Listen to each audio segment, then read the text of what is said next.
modern day masculine man, take one. Ooh, what makes a modern day masculine man? When you drink your liquor straight, a modern day masculine man. I pay all the bills and I tells my woman the truth. Got my shit together, do what I wanna do, say what I wanna say. I won't break you, are not me, and I am not you. I kept it real, so now I can do what I wanna do. Modern masculine man. Welcome to Man School. Welcome to the Modern Masculine Man Podcast, Mitch.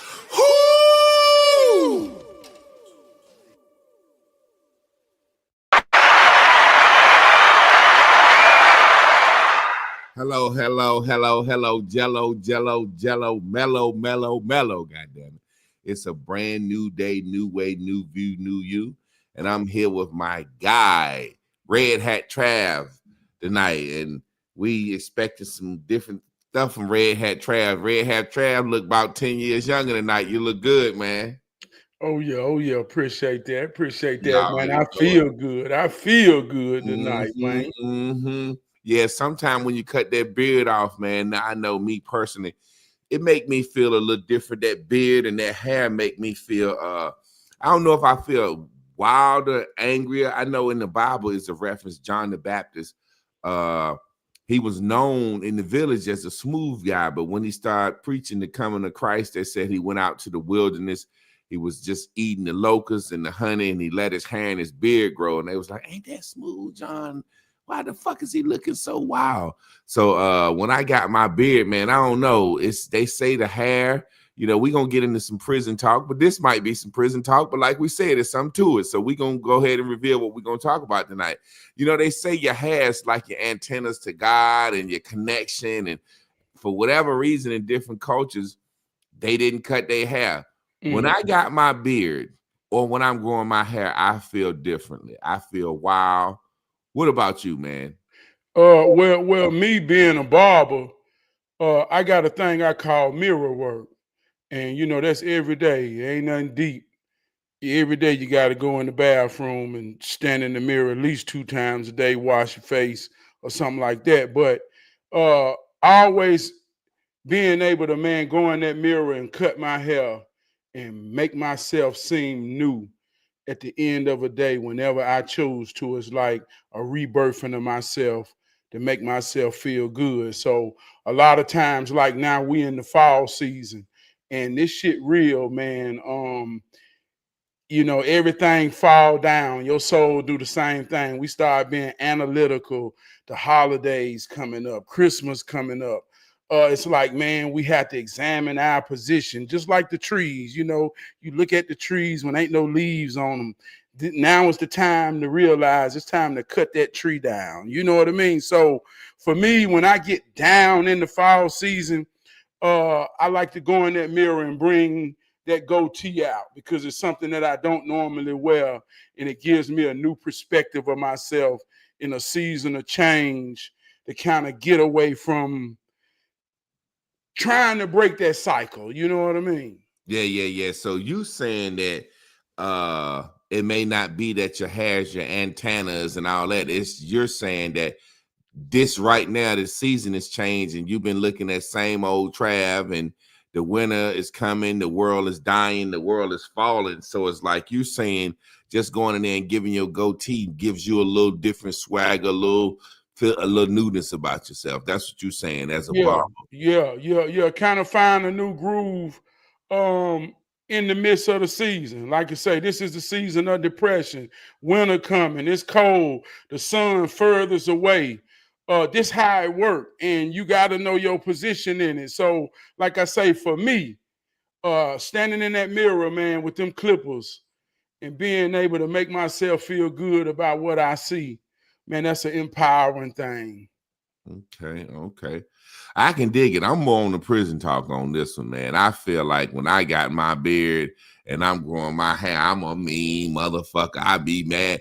And it might just have something to do with when I cut my facial hair off, I feel cute. You know what I'm saying? You know you feel cute. You look different. It's a new look. And I'm just using feeling cute just as a euphemism, being silly. But when I ain't got my beard, man, and I feel cute, I got my little civil rights mustache and my little chin piece. I look at myself when I'm making my videos, and when I try to yell and goddamn it, it don't even look right. So I'm more funny and more chill when I'm looking like this. So I think I like myself better like this, honestly. But I'm gonna be honest with you, Trab. I'm like my granddad. I'm gonna be honest with you. I don't even shower every day, man. If I go to the gym, I shower every day. Most of the time I go to the gym, but my granddad just was always like, how can I say that? My granddad, he was the type of nigga. Getting deep. I'm gonna have to just tell the truth. My great granddaddy, man, I'm just like him. I try to be like him in so many things he say that's ingrained into me. And he was just like, a man goddamn don't bathe every day. You know what I'm saying? He was just like, my great granddad that go to work during the week and come home and do what he called a whole bath. You know, wash his nuts, wash his underarm, wash his face. But I remember because we didn't have running water when I was a little boy, old folks kind of took a hot bath on Saturday night and Sunday night in the bathtub. You know, you fill it up like in the Westerns with the hot water. But long story short, he didn't get his hair cut every week. Every blue moon, my grandma said, Alec, they got a service down in the church. I'm receiving an award. And my granddad said, all right, I'm going to go get my hair cut. And my granddaddy go get his hair cut and his beard done. And he looked like a new motherfucker. And as soon as he get his hair cut and he fresh, he look at it, he put his goddamn hat right back on that shit like, hey, that's my work hat. You know what I'm saying? So I'm not used to the whole everyday grooming. So, but then my other grandfather, he was a smooth motherfucker, ladies man. He had the thin mustache. That's where I kind of get that from. But he had the thin mustache. Yeah. He shaved every day with the little leather swap, and he shaved every day. So my thing is this. I feel better like this, but this is 2 days old and the beard is already growing back. Yeah. So you have to stay on that. And I just don't want to be that meticulous all the time. Oh, let me shave, give my beard right. But honest to God, I do feel better like this. So tonight's topic, man, we got into it a little bit. Prison talk. I say prison talk. How can I explain this? It's when a motherfucker rapping and he thinking he's smart and he rapping on some shit, but he going way out there. But like you say, there's a reason for this prison talk.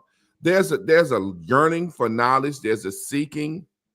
There's a spiritual something on the inside that wants to be filled. Now, this is what I say a lot of people don't understand. When I say prison talk, I seen a guy, he was just talking. Let me give you a couple of examples. He said that 5G is caused by coronavirus. He said that the mountains aren't mountains. They really tree stumps and just a lot of crazy shit. Now, that's what I call prison talk. A lot of that 5% Nation of Islam, I call it a lot of that shit prison talk because a lot of brothers come across it in prison. But I also call prison talk what people don't be really thinking I'm saying. Man will create stories for things that he don't understand. The Bible is God is prison talk. Come on. The idea of God, and I'm not saying that God don't exist. I don't want to get change nobody's mind or influence nobody, but God behaves like the man that created him. Like God in China speak Chinese. He don't speak English. You know what I'm saying? Yeah. God in China, he like rice. I promise you. And in the China religion, rice is a very major popular thing. Perfect example. They made diamonds popular in the 50s. Before the 50s, every older person had just a gold wedding band. Won't no goddamn diamond on it. And so the Beers Company popularized diamonds and engagement bands in the 50s. And that's why diamonds are popular now. But when you go back to old cultures and old texts and read back in the day, they don't even mention diamonds. Diamonds weren't popular. When the Bible lists the foundations of heaven, the 12 foundations, it's jasper, rubies, emeralds, shit like that. Diamonds ain't in there because diamonds were just recently made new. So a lot of stuff is prison talk. But I want you to get into what made you want to talk about that topic, because I'm pretty sure you have a better explanation of why we prison talk, why we need it, where it come from, all that. Because I want you to go ahead and give me your rundown. You got much time as you need to. Enlightenment is a journey. A lot of people get on this journey, and it's like the soul draws them to a deeper understanding. And this journey makes you vulnerable. This journey makes you lonely. This journey comes with anger, development. It comes with a lot of different stages. So sometimes, man, when you got a seeking soul, people can see that. People can feel that. And if you ain't rooted in something real, everybody looking to tell their soul, come here, I got the answer. When in actuality, the ones that know it all know we know nothing at all. It's the pursuit of knowing is what's powerful, right? So when we talk about prison talk, rhetoric, semantics, branch knowledge. I wear this every day on my shirt because this is the tree trunk and the roots. That's the universal truth. That's sitting with an Asian man who has a different God. They're sitting with a Mexican man who has a different God. They're sitting with a white man who has a different God.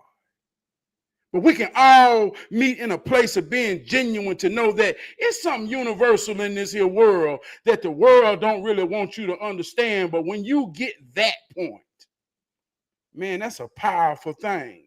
So a lot of people don't want you to get that point, because when you get that point, you free. So prison talk, words, using big words to make you think you don't understand what I'm saying, so it makes you submit to my mind and my imagination more than yours, and I'm finna tell you some bullshit that make you feel good and sound good, but I yet don't even understand the point of it all. So I said to say this: the truth is in the moment. If you can read something about Egypt 5,000 years ago, if it's real right now in the moment. That's why I say, do you know how it works? Because if you understand how it works, you can work it. And you can see it working. You ain't got to believe it. You know it. So prison talk, man, sometimes it's games being played on our mind from ingenuine people that really ain't want to show you how it worked because they scared that you ain't gonna need them and come to them and bow down to them.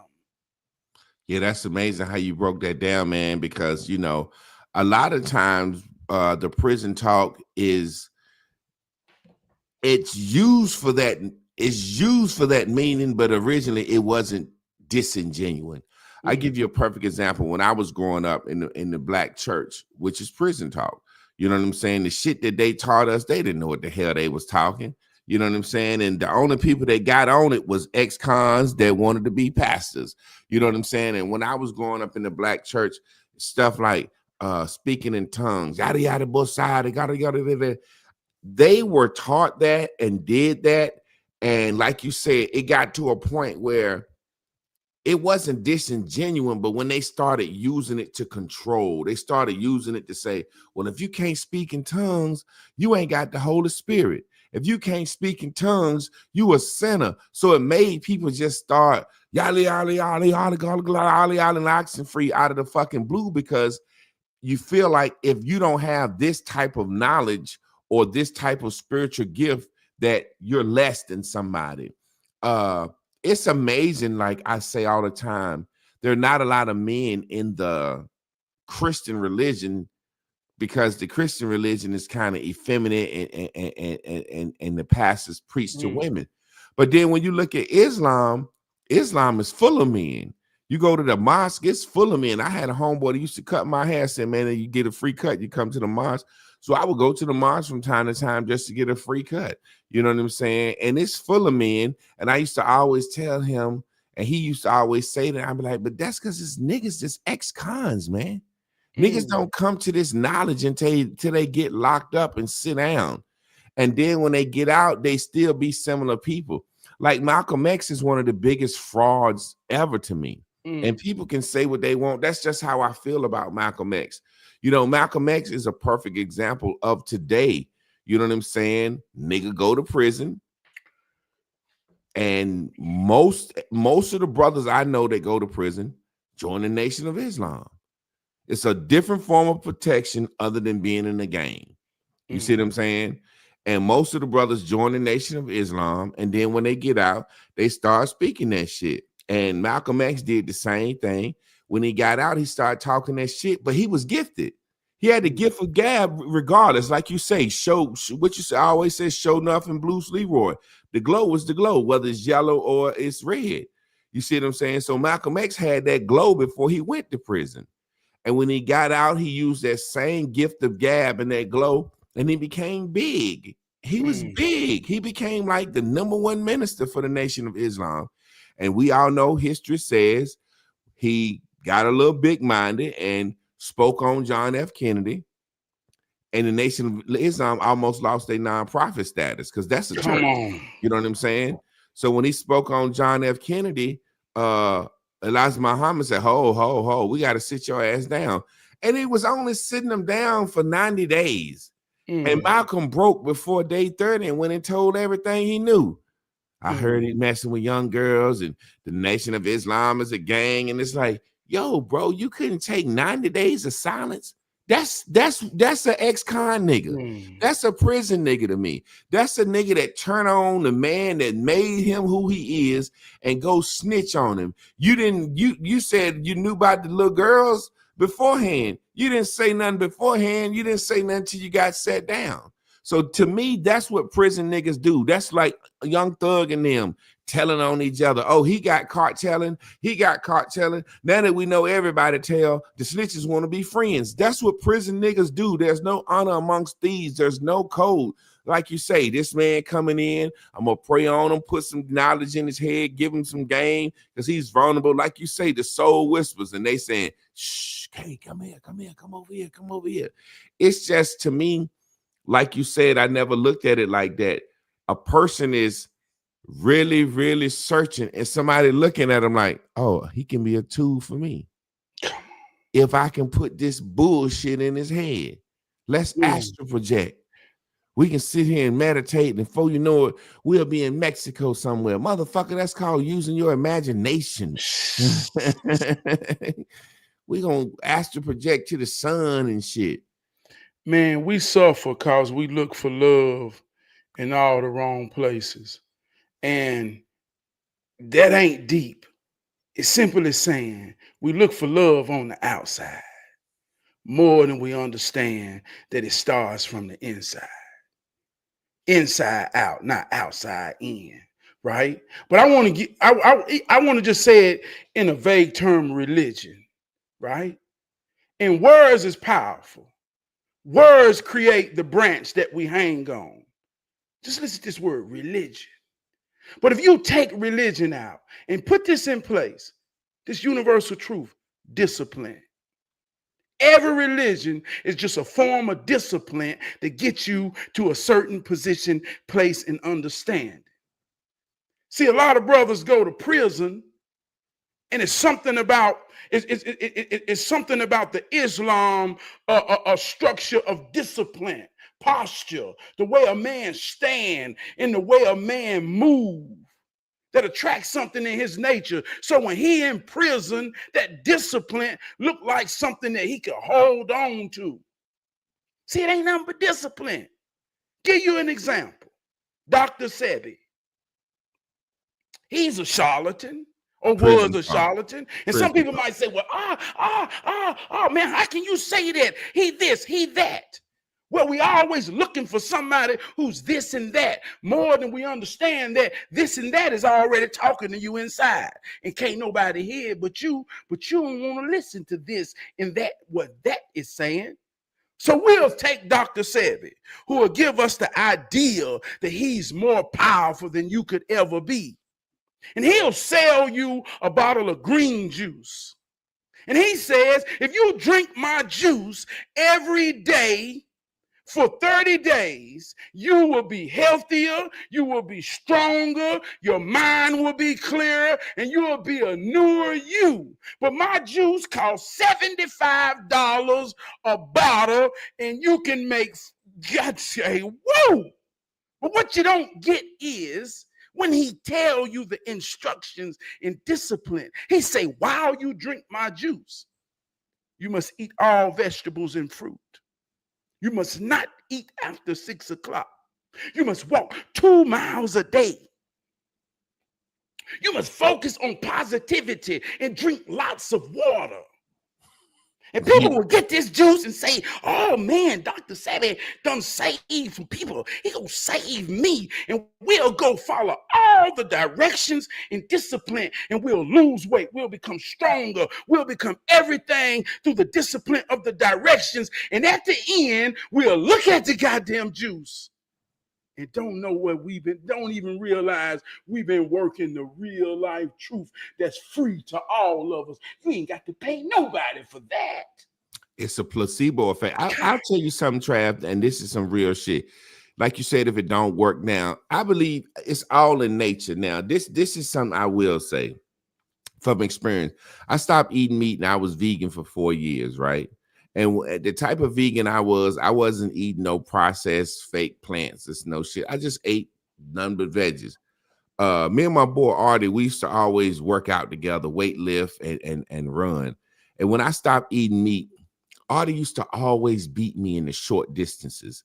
Say if we run 5 miles, he would beat me. If we run 7 to 10 miles, I'm gonna beat him. But he would always beat me in the short distances. I could always get him in the long distances because I played college sports and he wasn't an athlete, so that willpower would kick in at the end. But 5 miles, oh, he gone. So when I went vegan, I started beating him in the short distances. I started lifting more weights than him, and I was actually stronger.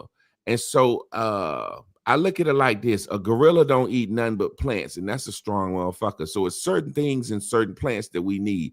Long story short, what I do realize, my teeth started cracking. I had to pull 4 of my back teeth when I stopped eating meat. My teeth started cracking and I was losing teeth, and that was costing me money. So I was getting crowns and stuff. However, I think back when I was a kid, if you put a fucking rabbit and an apple before a child, the child is not going to just kill the rabbit and start eating it. He going to play with that rabbit and he going to eat that apple. You know what I'm saying?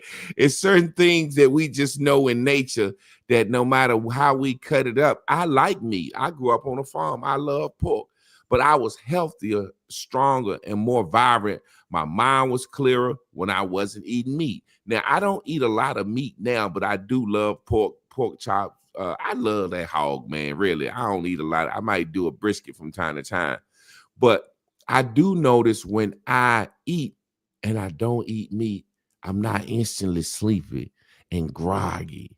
You see what I'm saying? So that's something that I learned. However, I'm not going to go as far as to say in the last so many years since we've evolved eating meat and needing certain things that we shouldn't eat meat. I'm just saying me. Now, however, I'm not going to go out here and put that on somebody and try to constrain somebody to not eat meat and tell them that they're not spiritual. They don't have discipline. They don't have the power of the Holy Spirit. They don't have this if they don't eat meat. I just know I felt better, but I like fucking eating meat. You know what I'm saying? I guess that was my way of saying that we can bewitch people when we want to, with what we want to, based on our own experiences, if we have that influence. You see what I'm saying? But yeah, Dr. Sebi, as much as I love him, everything he say, prison talk, because every doctor I ever went to, the first thing they told me was, cut out some of your red meat, drink more water, eat fruits and veggies, and get more sleep. That's the shit grandma used to say. Grandma used to say, you can't have two starts, baby. Don't cook no rice and macaroni. Like they used to simply tell us, don't have two starches. When I was growing up, the shit that people saying now, my grandma used to like, well, when we eat starch, we don't eat no meat. Because starch and meat don't go good together. Yeah. But that white man will tell you need a meat and potato. If my grandma cooked meat, she cooked nothing but veggies with it. If my grandma cooked potatoes and biscuits and rice and shit, she cooked veggies. She never mixed meat with starches, only meat and veggies. And she made us drink a glass of water before we ate. So it's certain things that we do that we don't know why we do that can be perceived as prison talk, but some of it's good. Like drinking out of a copper cup. My grandma used to have a copper cups in the house. And I used to always be like, I don't want to drink out of them because they look dirty to me. Copper cups. Over time, they look dirty. They lose some of their shine. And I ain't want to drink out of them. And my grandma, boy, you better drink out of that copper cup. And I didn't like doing it. But my whole family drank out of copper cups. And then as I get older and older and older, they say the copper in the cups do something for you. You see what I'm saying? There's certain things like using a cast iron skillet. It's passed down. I don't know what the fuck a cast iron skillet do for you, but it do something for you. Because grandma said do it. Yeah. However, those are things that are prison talks and made up shit that we don't know that are passed down. Could be good, could be not, that we do because of the people that influenced us. So I see exactly what you're saying is grandma ain't trying to say, drink out a copper cup so I can control you, like a nigga in prison might be trying to do you. But it's still a form of prison. It's a form of the mind control. When I think of prison talk, like I say, it's rhetoric. It's rhetorical semantics. It's like not understanding the point, not comprehending. It's like everybody talking about a movie, like The Sinners. Everybody was so woke when the movie The Sinners came out. Everybody was talking about the symbolism that was in the movie. But then when you get in real life, the same thing that the movie is about is happening to people every day, and they don't even see it working on them, like witchcraft. That's real. Now, see how that sound? Oh man, he's saying witchcraft is real, but it ain't nothing but spells. Spells is real. From first grade to sixth grade, we practice spelling. You're an English teacher. You understand the power of spelling. How good is your spelling in words? Words have connotation. A witch is one who casts spells. A man is a warlock, one who casts spells. Spells are words. If I can say to my brother, boy, I believe in you, boy, I see you, and it makes your posture rise, and we dap up and you feel stronger. See, I'm casting a spell. If I come to my brother and I make you doubt yourself or put something in your spirit to make you feel like, and I can see it in your eyes where I done made you dim down. See, that's spells that people casting every single day. Some people know it, some people don't. But if you don't, then it's getting worked on you. So when it comes to prison talk, man, witchcraft, and they don't understand how it works. They don't understand how to walk in a room, whether spirit of ingenuine discernment is rampant in a room, and you walk in as a piece of light with a positive mindset to make everybody laugh, change the attitude, the morale, to create a scene that's positive and productive, and you know you add value. See, that's witchcraft, but I ain't gonna call it that. That's just teaching you how it works. Yeah, you know, it's funny you talk about them words in my Bells and Bubbles class. I was saying they got us starting all our day off wrong, like with the words they use. Like they say, wake up, awake. What's before a funeral? Awake. You see what I'm saying?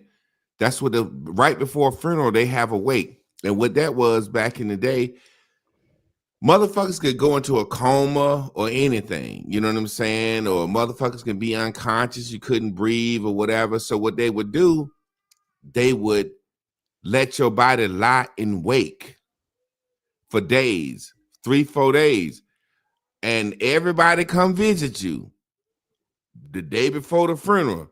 I saw that motherfucker laying there dead. He didn't get up. He didn't wake up. We went to his wake. And that way, when they put you in the ground, it's a testament to the world. This motherfucker really died.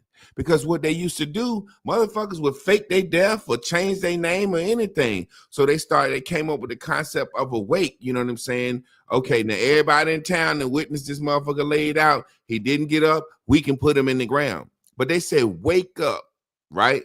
In the morning. What happens at a funeral? You're mourning. All right. Wake, morning. 2 death words. Wake up in the morning and do what? Earn.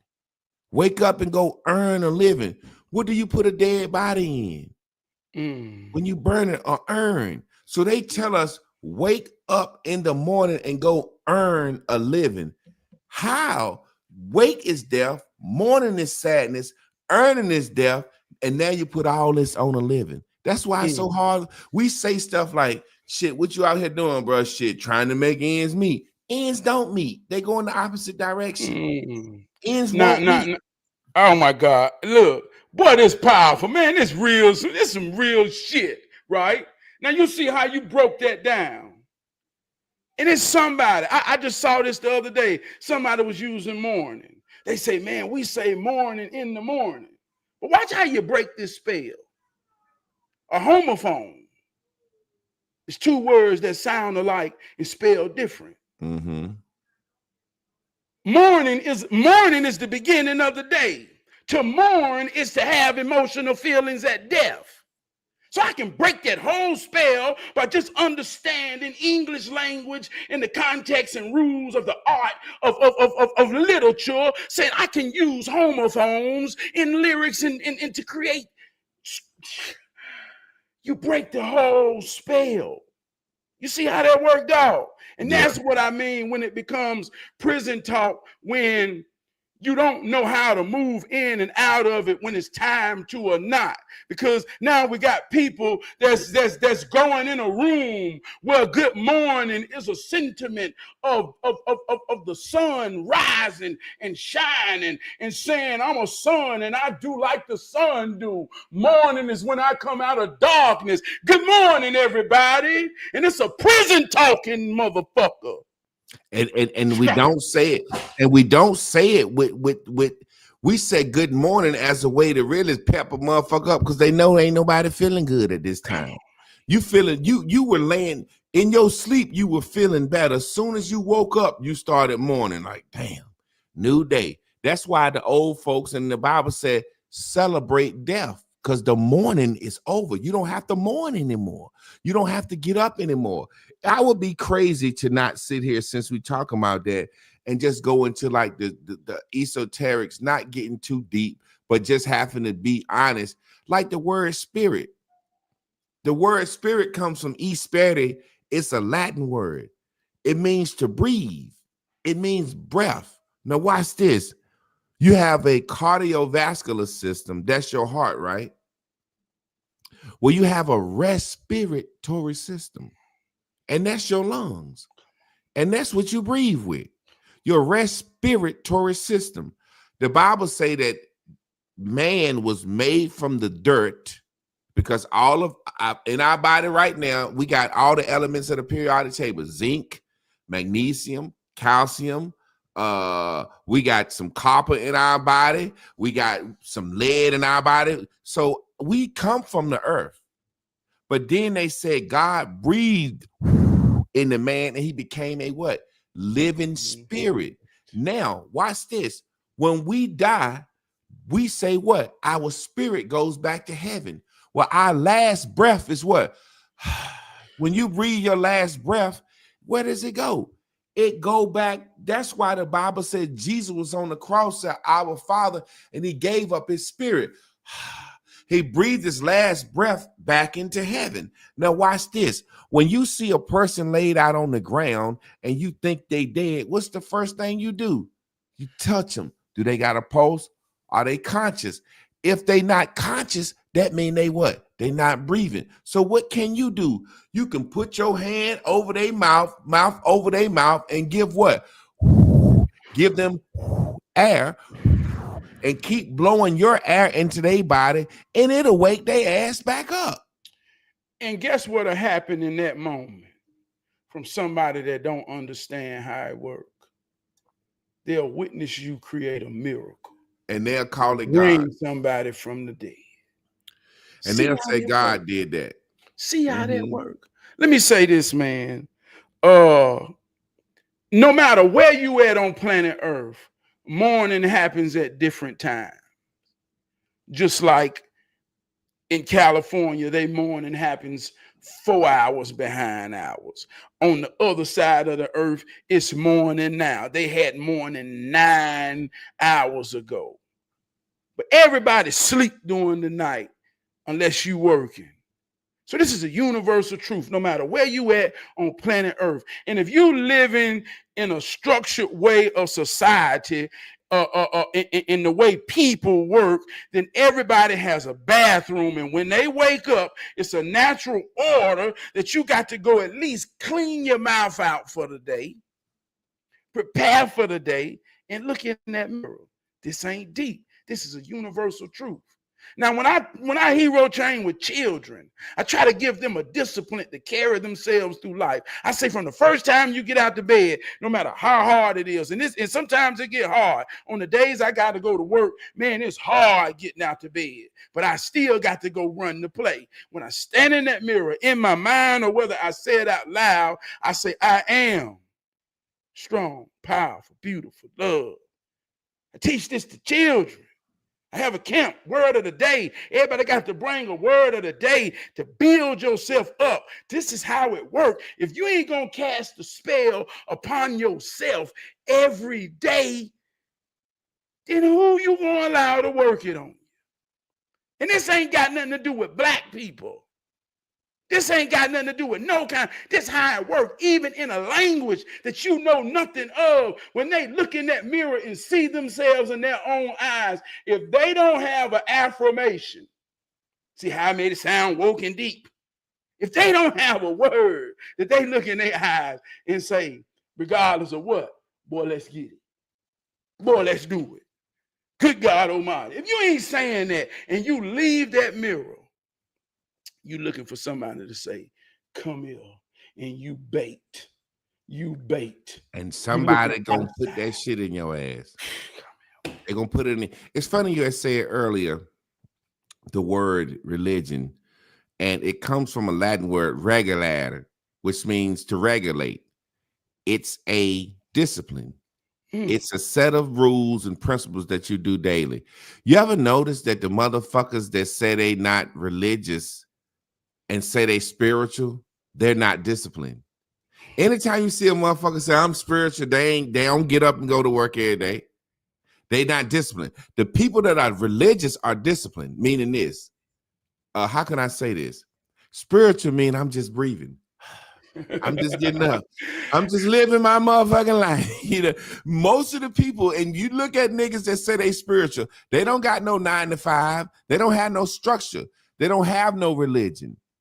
So it's amazing how our religion and since we're talking about prison talk, the mindsets that we stuck in, I want to caveat. I want to talk about this because it really burns my fucking guts, man. I'm seeing a lot of sisters right now saying they gonna go out and rob and steal because of the food stamp situation. How long do we expect someone to take care of us? Now, let me tell you where I'm coming from. I remember talking to a brother. He was mad that his father was so healthy and his father didn't do a lot for him and his brother growing up. And his father ran women and just was a crackhead, and he got sick. And his father would come visit him, and he was just so angry that his father was in better health than him. And I remember looking at him and telling him, I said, man, well, your daddy ain't got no worries, man. He said, what you mean? I said, your daddy get up, and only thing he want to do is get a crack rock. He don't have no worries. I said, you ever notice when a man ain't got none going, no worries, no responsibilities. He can live on the street, eat out the trash can, drink wine every day, pollute his body, smoke crack, and he lived to be 70, 80 years old. And I remember my man just so upset. He's like, you right, that motherfucker ain't never worried about nothing. And here I am laying here with cancer. People don't realize that stress is the synthesis for all sickness. I had a doctor tell me that. I was going to the chiropractor, my back hurting, and he doing all this stuff and zapping it and cracking it. And one day he just said, Mr. Clark, you know you stressed. And I said, what you mean? He said, I see you biting your nails since you've been here. That's stress. He said, that's why your back hurt. Trav, I stopped biting my nails. I made it my mission to stop biting my nails, right? When I stopped biting my nails, I didn't realize when I stopped biting my nails, my back stopped hurting. Because I was focusing on not being stressed. Point being, I see a lot of sisters that go to college, graduate, get a master's degree, do it what's called the right way, get married, and then have fertility issues. Come on. But then these women in the fucking projects can make baby after baby after baby. They smoke cigarettes, they smoke reefer, their babies come out healthy and strong and turn into NFL football players and basketball players. The point I'm making is this. Trab, as a grown man, there have been times me and my wife have sat down, analyzed the bills, paid this, that, and the other, and said, all right, we got $30 to eat with for the week, and go to the store, buy some noodles and some beans, and worry about how long did we think that somebody was going to give us food, clothing, and shelter, and now have the audacity to be mad? Do you know that's a form of prison talk? Do you know the reason those women believe that the government owe them something and owe them sustenance and owe them provision? It's because of the prison talk, the slavery, the reparations, the government, the white man, the devil, the evil, and all that. Do you realize that that's a form of prison talk? The reason that us as black men think it's okay to worship criminals and criminality, and we like the story where the motherfucking we love Scarface. Yeah, he rebelled. He didn't go to work every day. You know what I'm saying? Do you realize that think that somebody owe us some? What up, Enzo? That's a part of that prison talk, that rhetoric that's in us. We think we say we built this country. Born in 1977, talking about I built some shit. We think that rhetoric, that right there keeps us bound. You know what I'm saying? Speak on that. Man, let me say some universal truths. Expectations is the seed of disappointment. Don't nobody want to be disappointed or be a disappointment. So the easiest way for nobody not to disappoint or be disappointed in me is if I live a life where I don't create no expectations, meaning I don't want no responsibilities. Because if ain't nobody depending on me, then ain't nobody expecting shit from me. And therefore, I can live a life disappointment free. Now, manhood is about being a servant. Manhood is about rising up just like a son do, because you're a son, right? That ain't no prison talk. That ain't nothing deep. Your mom and daddy had a baby. You're a boy. You're a son. You rise up every day being raised to know that you got something to give the world, even if it's just work, to be a part of something, to create something more powerful. So this ain't nothing deep. This ain't no prison talk. So if you rise every day like a son do, and you stand up knowing that, then you got to serve something. And you got to be ready for something and somebody to depend on you. See, we get away from truth. See, a family is a man, a woman, and their children. Family ain't got shit to do with cousins. Family is a man, a woman, and their children. So when a man has a woman and children, he serves them. I told you, Jehovah Witness, that's about something real. That's about when you watch yourself be born again coming out of a woman's ass. Boy, when you see that, you get an assignment that you can't shake if you witness God in that moment. You can't shake that shit. You got to serve that for all your days. And with that serving comes expectations. So a real man, he out here because he don't want to disappoint. Well, that's a hell of a prison. That's a hell of an assignment. Now, let me tell you how this works. See, anytime you work in power, on any level, from your car to you, it take negative and it take positive. Negative is considered something that grounds you. Struggle ground you. Struggle to put you on your ass and make you know you grounded. Me and my wife had the same conversation. Man, we're doing right, God almighty. But it seems like struggle is necessary for growth. Imagine somebody who ain't got it. Like you say, they're expecting something for free all the time. And nowhere in their life is it set up for them to be disappointed for nothing. They ain't accountable for nothing. They ain't expected for nothing. There ain't nobody looking them for shit. So everything in life is given to me. It's going to be free. I ain't got to give shit for it. But in realness, ain't nothing for free. You at least got to give effort to think about it and close your eyes and see it. You ain't got that, then you ain't going to get it. So when we look at women today, cause and effect, she don't know how it works. She got a baby. Mm-hmm. A lot of times wasn't nobody there to witness. If he wasn't there to witness, dog, if he wasn't there to witness his own self being born again, then he ain't get the assignment. And he ain't got no expectations. And ain't nobody really depending on him. I used to stay beside a yard full of them. I used to examine them, talk to them, respect them. Man, they talk to me so much. And I wanted to understand, what does it take a man to break? And there ain't nobody depending on them. And I'm going to be real with you. That's freedom. Yeah. And I don't want it because freedom ain't free, dog. Hey, listen, man, I tell you all the time, the love constrains me. Love is what keeps me grounded. You know what I'm saying? Having a responsibility, that's what keeps me grounded. You know what I mean? To my wife, to my family, to my daughter. You know what I'm saying?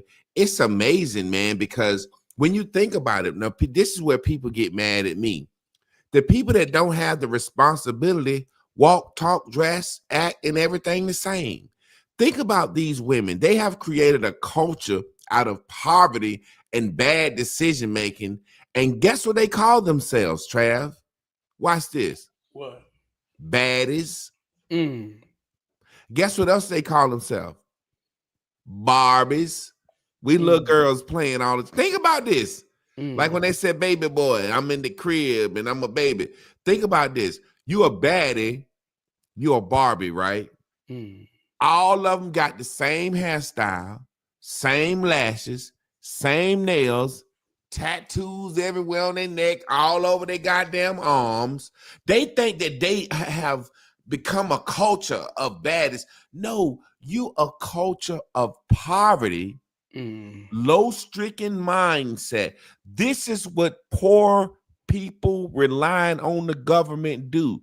They adorn themselves. They get up every day and they think about how they look, and they trying to show the world they ain't struggling, and they all move their hands the same way. They say the same things. It's given, mind you, they are a part of a culture that they think is rooted in coolness, but really grammar plus rhetoric equals logic. Come on, man. Nobody really understand that. Words plus rhetoric, how you act, equals logic. So that's what we believe. Based on what you say and how you act, that's what we believe.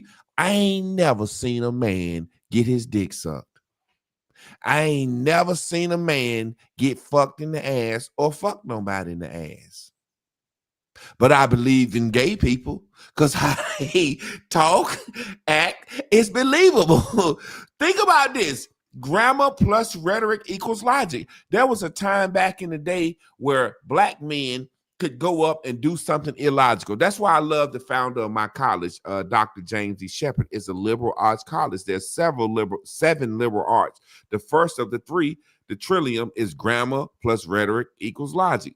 Now, back in the day, white men hated black men, and they'll hang your ass if you tried to read. Well, Dr. Shepard understood grammar plus rhetoric equals logic, and he was able to go to that white man. And this when we talk about the craft sometime, he was able to go to that white man and say, look, I understand your words, so I'm going to say the right thing. And I got on a suit with a chain on my pocket. I look the part and I act like you enough to where I can convince you not only to not hang me for reading, give me money and land to start a college. Because it would be better to have an educated Negro than it would be just to have a uneducated Negro. And that white man said, you know what? Goddamn, this goddamn nigga talking sense. Now I know I never would have gave a nigga a dime, much less a dime to give him a book. But he understand that. And now let me ask you a question. What year was that? 1910. That's the first liberal arts college. They gave them motherfucker some swampland. And we do what we do, drained it and turned that motherfucker into a university. And now the bowl, the deepest part of the campus where the swamp, the deepest part, that's the most hung out, celebrated part of the campus. So grammar plus rhetoric equals logic. So we can do the same thing today. I seen KRS-One say some real shit. He said they didn't take our land, they took our mind. He said the land's still right there. We just don't have the mind to go get it. Yeah. Ain't no land been removed. We can go claim land. We can go, not only can we go claim land back. Hey, look, my guy said that's a good question. What's Umar's issue? He has no issue. He's mastered grammar plus rhetoric equals logic. He's mastered it. But based on the shit he say and his rhetoric, it's motherfuckers that logically believe he's still gonna start a school. Yeah. It's people looking out for a savior, looking out for a leader, looking out for a way. But that rhetoric don't work on certain people. Say, for example, Trav, it's certain things that a person could be saying all the right words, all the right grammar, but you say, this nigga ain't acting right. No, man. Or a nigga could be acting right, and you say, man, this man got a good spirit, man. He acting right. But you say, this motherfucker don't know what the fuck he talking about. Man, let me tell you something real. It's got to be all three. It's an algebraic equation. Let me tell you something real, being around old people, and most of them dead and gone. And I know you yourself, man, we can hang from many branches. Use many different words. But someone told me, say, if you can't explain it to a 5-year-old child or a 90-year-old woman or man who can't never read or never knew how to read, you don't know what the hell you're saying. So the key is being genuine, being sincere. Because you can say anything, any type of way. When it's real, they gonna feel what you're saying more than they hear what you're saying. So somebody who trying to tickle your ears, I already know he don't know what he's saying because I don't feel shit. So when you come with your big words, like you say, prison talk, it's a facade. It's hollow. Because I can come saying anything, the simplest thing. And if you feel it in your soul. Just like when I sang, hey, black folk. Some people say, man, I can feel, man, boy, you made my soul tremble. You understand what I'm saying? But let me say this, man, and this kind of far off. I want to go off something you said about the welfare girl and the college girl who having fertility issues. And I want to tie it back to expectations is the seed of disappointment. I had an old friend, Benny Lee, from down in Waysboro, and his mama was 98, and he was in his early 70s. They were still living. And I say, Benny, I ain't never heard you talk about your daddy. He say, man, I ain't know my daddy. I say, come on, Benny. You was born way back then. How you ain't know your daddy? Goddamn, they ain't have no baby mamas back then. He say, why they didn't? He says, a lot of people ain't know who their daddy was down home. I say, hi. He say, man, back then, and he started telling a real story. He say, back then, I remember we ain't had no lights. He say, when it got dark, everybody was around that lamp. But when you teenagers, man, nature for real. When puberty hit, man, curiosity. Some of the girls wasn't gonna leave mama and them light, but hell, me and everybody else, we didn't give a damn. It was your cousins, whoever. We run down in them woods. Nature said some of us had to be curious. Man, we didn't give a damn who we fuck. I say, come on, Benny. He said, I ain't lying to you. So going back even today's time, see, universal truth is real.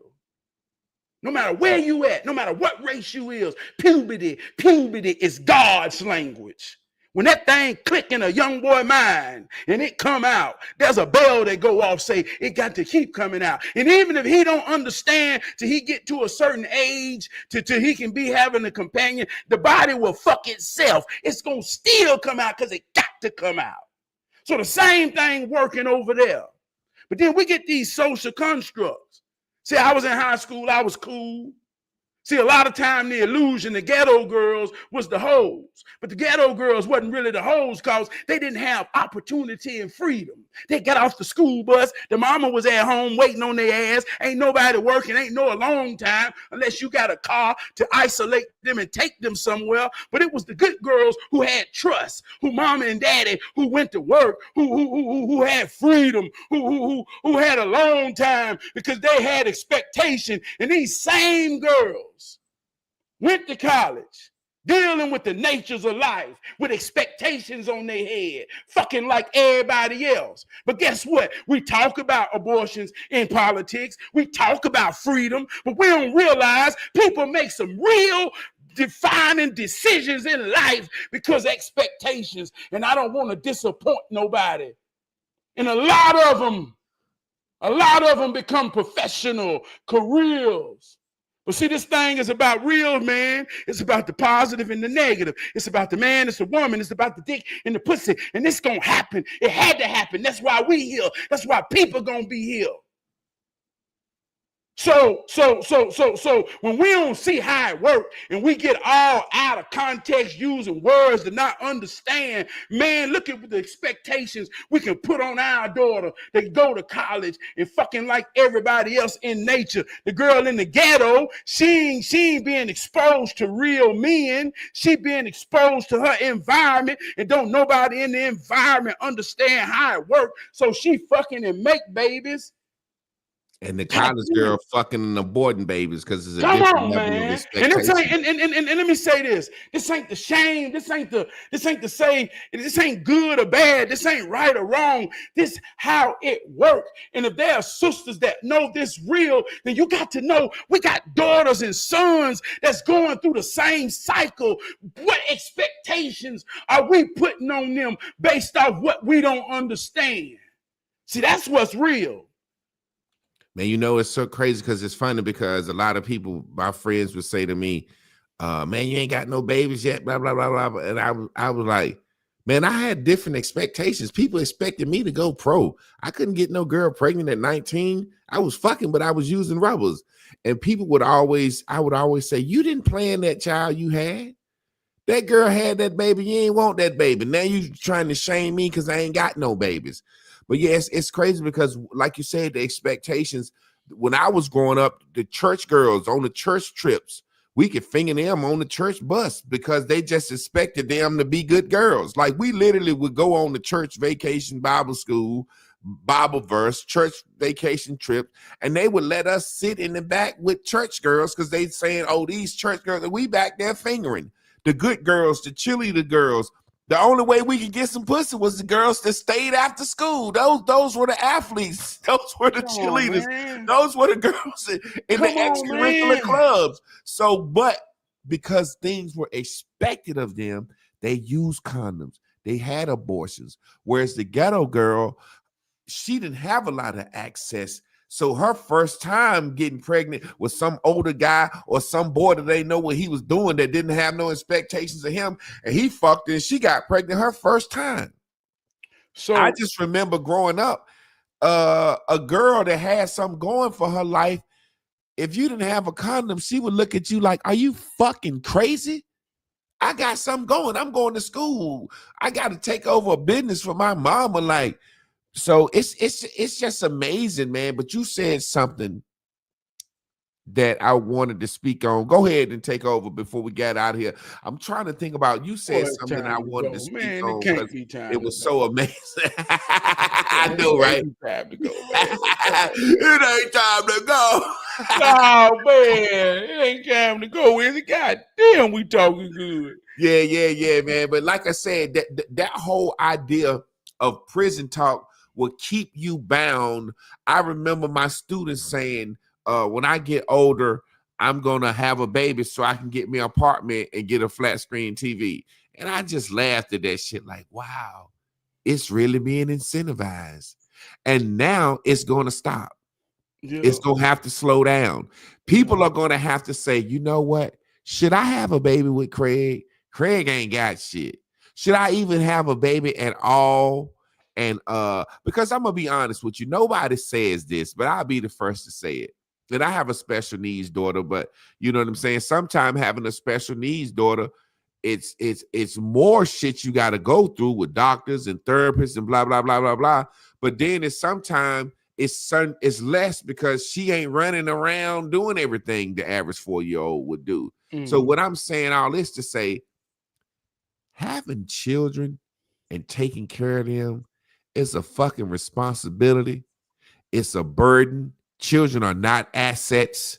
Back in the day, a child was an asset because you finna have another farmer, another help hand. Now children don't do nothing but drain. So I know how it is, the burden of raising a child and how hard it is and that responsibility that you was talking about that's actually slavery. And you mean to tell me out here you gonna make 4 of them and don't think about how you gonna take care of them? Bitch, you out your goddamn mind, man. That shit crazy to me. I'm glad for the first time somebody gonna have to sit there and say, how am I gonna do this? That's what we need. That's what we need. How am I gonna do this? That's what makes you strong. That's what makes you call your baby daddy up and say, hey, we ain't got to get back together, but can we talk? Can we work it out? Can we co-parent? We're to be 2 parents. So this is a beautiful moment for me, man, because we've been bound in thinking that somebody's supposed to help us and take care of us. Rashawn Dependent said we had a clinic right across the street from our high school, 94, 98. They did all service without parents' permission or consent. No plan. Exactly. I remember my goddaughter telling me that she was going with her friend to get an abortion, and they was like 14, and I was like, what do you mean? And I was like, what about our parents? So you gotta have a letter to get off on a different school bus. I ride bus 33. I want to go over my friend's house and ride bus 45. Well, you got to have a letter and a permission slip because we can't let you get off on a different bus because something could happen to you and we'll be liable. But you can go get a baby yanked out of your motherfucking stomach and change your gender and nobody has to know. Ain't that some shit? It's deep, man. It's deep, man. But I want to say this too, man, cause that's some real shit. And it's people made choices. They got to live with their choices, and them choices have different effects. But it's 2 things I want to say in closing. When Baby Kids came out, and they say we don't die, we multiply. That was some real shit. And Whitney Houston said, I believe the children are our future.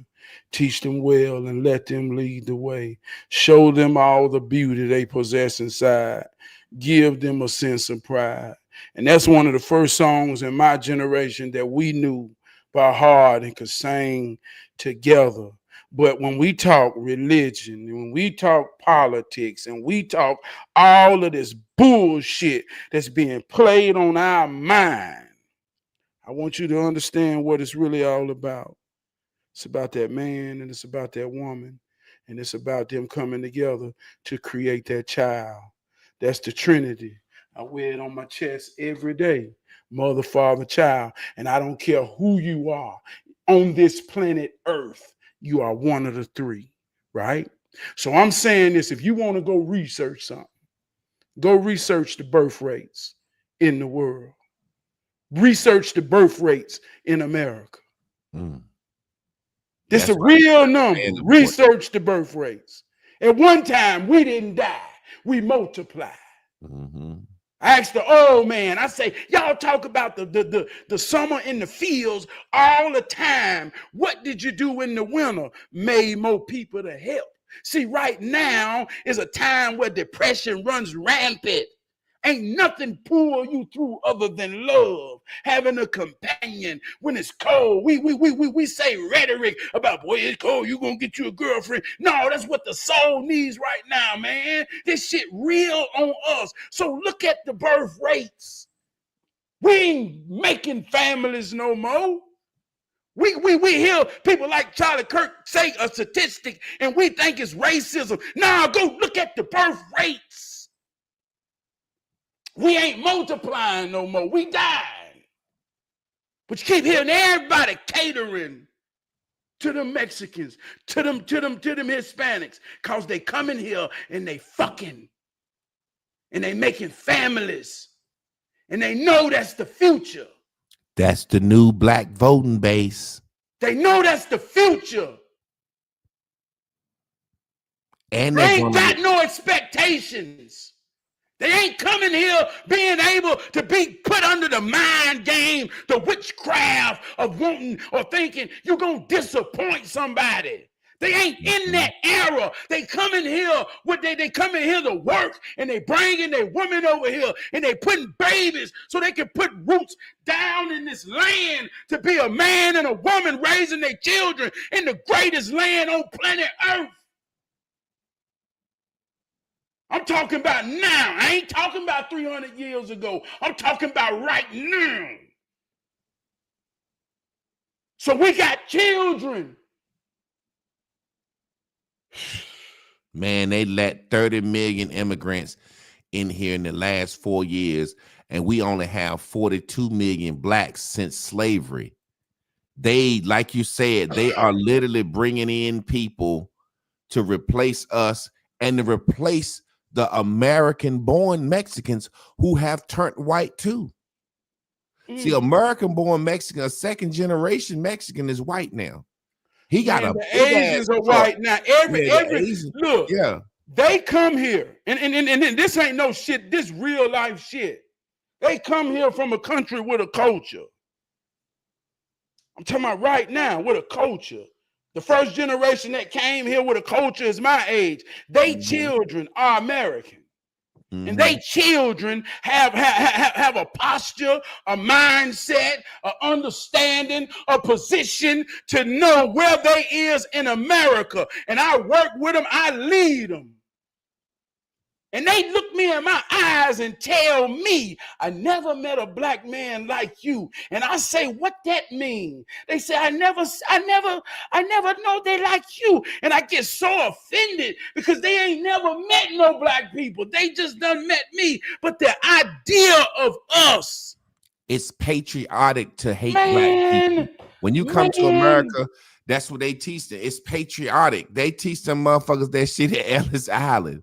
And I ain't talking about nothing deep. I'm talking about like me being a working black man with a job that can be my motherfucking boss. That's what they saying. How the fuck is you over me, nigga? How you got a family? Yeah, exactly. And you know the white man, he trying to abandon abortion because he dying off. He dying off. You ever notice all the commercials are just, it always be a mixed family? Because the white man is going to accept mixed race now as the new white race. He got to engraft himself into the mixed race. Every cereal commercial, every commercial you see on TV, they got a black man and a white woman or vice versa and some little curly head mixed kids running around here. Trav, we got to get out of here, man. This thing getting good, but I got to get to work on time. You said 2 songs, and I'm going to pull out that third one. that we all learned as kids? You said one of them was what was it? I believe the children are the future. Everybody knew that. And what was the other one you said? Oh no, I was talking about baby age kids. You know, Baby kids. Okay. Yeah. Listen, I believe the children are the future was one of the first songs we ever learned when we knew all the words to. Because you might have sung that bitch at a 3rd or 4th grade graduation, and I'm gonna bust out another one. We sang at our 6th grade graduation. I led the motherfucker. You ready? Sing it with me. I know tomorrow will bring better you, better me. We know that we'll show this world we got more we can be. So let's get up, get out, get into it, get in. You remember that shit, Terry? Man, come on, man. If we come on, man. To a whole nother place, all we need is our dreams and a smile on our face. Remember that shit? Come on, man. Stud, boy. But Trav, I appreciate you, man. This thing got good.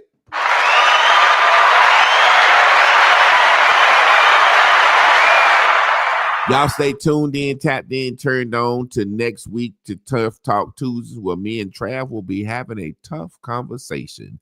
Y'all tap in tomorrow for me and Miss Carla, where we have Rand and Raven Winners, where we just talk about life, love, and achieving in general. Travis, is there anything you want to say before we get out of here, bro? Man, I talked about that mirror, man. If you got to go in that bathroom tonight, or if you got to wake up and go in there in the morning, say something powerful to yourself, man. Look yourself in the eyes and mean it, man. Create the narrative and everything for your episode for the day. And at the end of the day, when the credits roll, man, you look in that mirror, man, and you know every name in the situation that's going to be bold. I love you. Well, there it is. Peace.